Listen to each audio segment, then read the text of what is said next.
أعوذ بالله من الشيطان الرجيم. بسم الله الرحمن الرحيم.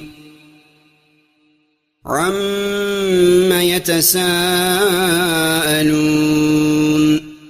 عن النبأ العظيم الذي هم فيه مختلفون كلا سيعلمون ثم كلا سيعلمون ألم نجعل الأرض مهادا والجبال أوتادا وخلقناكم أزواجا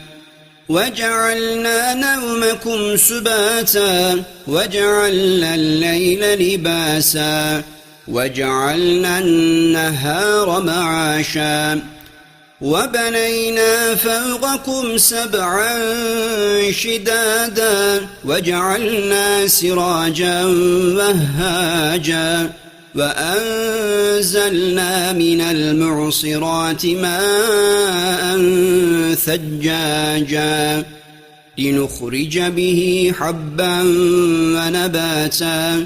وجنات ألفافا إن يوم الفصل كان ميقاتا يوم ينفخ في الصور فتأتون أفواجا وفتحت السماء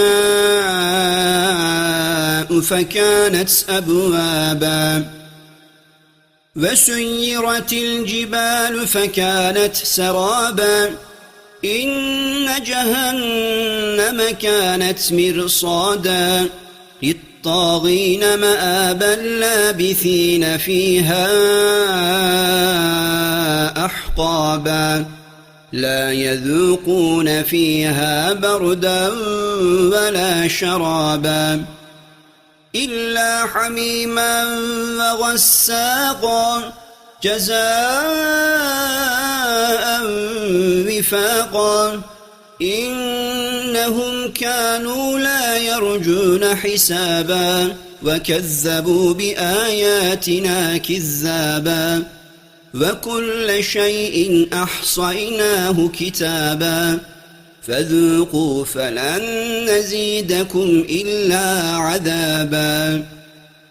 إن للمتقين مفازا حدائق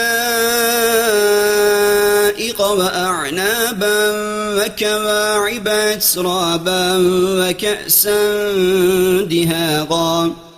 لا يسمعون فيها لغوا ولا كذابا جزاء من ربك عطاء حسابا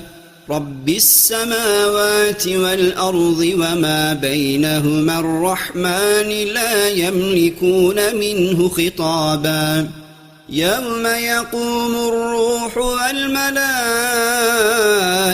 صفا لا يتكلمون إلا من أذن له الرحمن وقال صوابا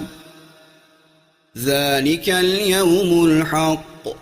فمن شاء اتخذ إلى ربه مآبا إنا أنذرناكم عذابا قريبا يوم ينظر المرء ما قدمت يداه ويقول الكافر يا ليتني كنت ترابا